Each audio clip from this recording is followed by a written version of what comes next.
Hello all, welcome to பாரு wings. பாரு விங்ஸில் இன்றைக்கி நம்ம பார்க்க போகிற ரெசிபி என்னென்னா ஒரு கொழுக்கட்டை ரெசிபி தான்.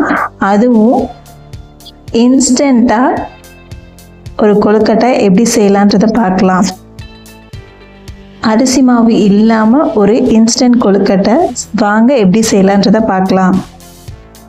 ஃபஸ்ட்டு ஒரு பேன் எடுத்துக்கிறேன். பேன் எடுத்துகிட்டு அதில் ஒரு ஸ்பூன் கீ ஆட் பண்ணிக்கிறேன். ஆட் பண்ணிவிட்டு அதில் அவல் சேர்த்துக்கிறேன். அவல் சேர்த்துட்டு இதை நல்லா வறுத்துக்கலாம். இது நல்லா வறுக்கணும் அப்படின்ற அவசியம் இல்லை. நல்லா அந்த சூடாகிற வரைக்கும் இதை வறுத்தா போதும். நல்லா கையில் தொட்டு பார்க்கும்போது இந்த அளவுக்கு சூடு இருந்தால் போதும். இது தனியாக எடுத்து வச்சுக்கலாம்.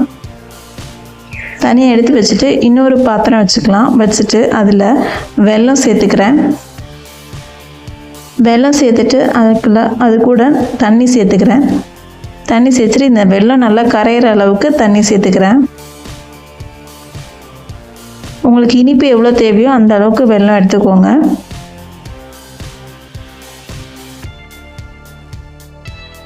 இதை நல்லா கரண்டி வச்சு கிண்டி விட்றேன்.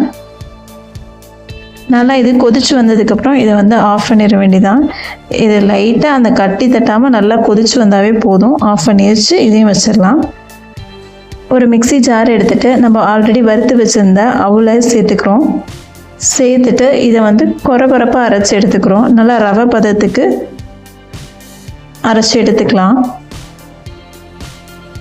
இந்த மாதிரி கொரகொரப்பாக அரைச்சி எடுத்துக்கோங்க. இன்னொரு பேன் வச்சுக்கிறேன். பேன் வச்சுட்டு அதில் ஒரு 2 டேபிள் ஸ்பூன் நெய் ஊற்றிக்கிறேன்.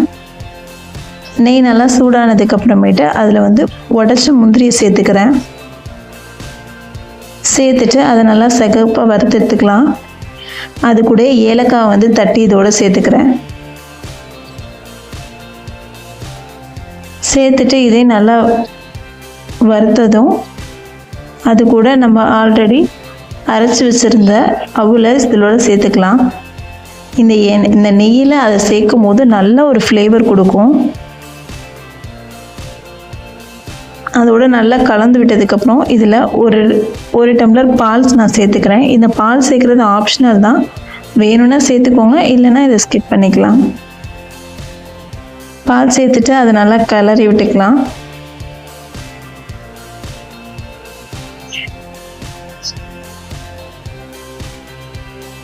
இது நல்லா கிளறினதுக்கப்புறமேட்டு நம்ம ஆல்ரெடி கொதிக்க வச்சுருந்த வெல்லத்தை இதில் சேர்த்துக்கலாம். வெள்ளைப்பாக இதில் சேர்த்துக்கிறேன். நல்லா வடிகட்டி சேர்த்துக்கிறேன். இதை நம்ம வெல்லத்தை அப்படியே கூட சேர்த்துக்கலாம். நம்ம இந்த மாதிரி கொதிக்க வச்சு பண்ணும் போது அதில் ஏதாவது தூசி இருந்துச்சுன்னா வடிகட்டிடலாம். அதுக்காக தான் இப்படி சேர்த்துருக்கேன். இதை சேர்த்துட்டு இதை நல்லா கலந்து விட்டுக்கலாம். இது நல்லா கட்டிப்படாமல் நல்லா எல்லா சைடும் இருக்கிற மாதிரி நல்லா கலந்து விட்டுக்கோங்க.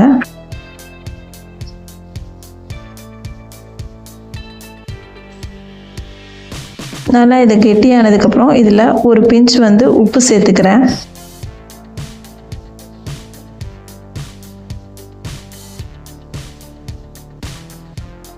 உப்பு சேர்த்துட்டு இது நல்லா கலந்து விட்டதுக்கப்புறமேட்டு நான் தேங்காய் சேர்த்துக்கிறேன். ஒரு அரை மூடி தேங்காவை நல்லா துருவி இதோட சேர்த்துக்கிறேன். சேர்த்துட்டு அதையும் நல்லா கலந்து விட்டுக்கலாம்.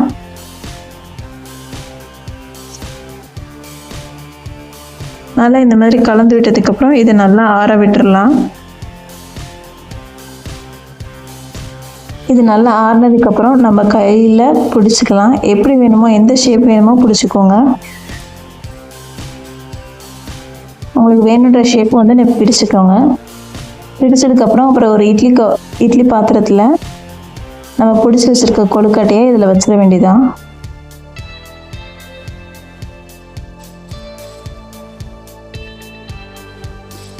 எல்லாத்தையும் வச்சுட்டு மூடி போட்டு நம்ம வேக வைக்க வேண்டியதான். இது நல்லா வெந்து வந்ததுக்கப்புறம் சர்வ் பண்ண வேண்டியதான். அருமையான கொழுக்கட்டை எப்படி இருந்துச்சுன்னு செஞ்சு பார்த்துட்டு கமெண்ட் பண்ணுங்கள்.